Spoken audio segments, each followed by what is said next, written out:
Nabi Daud adalah seorang nabi keturunan Nabi Ibrahim yang ke-12. Beliau juga seorang raja. Ia dikenal sebagai seorang raja yang begitu kuat dan perkasa. Nabi Daud adalah ayahanda dari Nabi Sulaiman, salah seorang nabi yang begitu dikenal karena luasnya ilmu dan kerajaan yang ia miliki. Awalnya, Bani Israel itu tidak mau menerima kedatangan Daud. Waktu itu belum diangkat jadi nabi, Bani Israel mereka merasa sosoknya lebih rendah dari kaum Bani Israel. Raja mereka, Talut, juga sempat agak meragukan dengan sosok pemuda ini.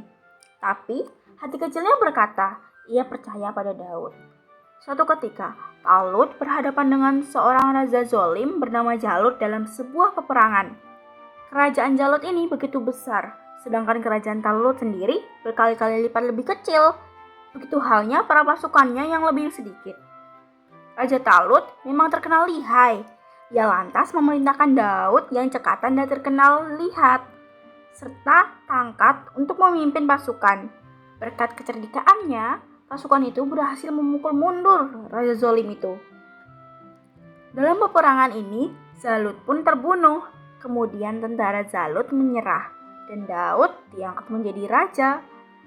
Semua karena kuasa Allah, ungkap Daud rendah hati.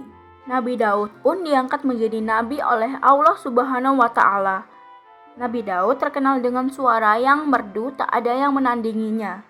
Inilah karunia dan rahmat Allah yang dicurahkan kepadanya dan menjadi mukjizat kenabiannya. Soal suara indah Nabi Daud, saking bagus suaranya, Nabi Daud ketika beliau membaca kitab Zabur, maka orang yang mendengarnya saat sakit jadi sembuh. Air dan angin pun menjadi tenang, burung-burung serta bukit-bukit memuji Allah. Selain itu, besi dapat menjadi lunak dan ia dapat membuat benda-benda yang bermacam-macam yang ia kehendaki dengan izin Allah. Hal ini sesuai firman Allah dalam Al-Quran surat Sabah tentang mukjizat Nabi Daud.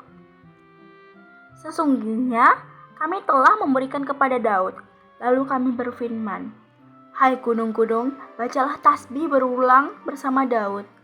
Begitu pula burung-burung dan besi itu kami jadikan lunak di hadapannya. Buatlah serta tenunkanlah baju besi. Lalu kerjakan amalan yang saleh. Sesungguhnya aku melihat apa-apa yang kamu kerjakan. Quran Surah Sabah ayat 10-11.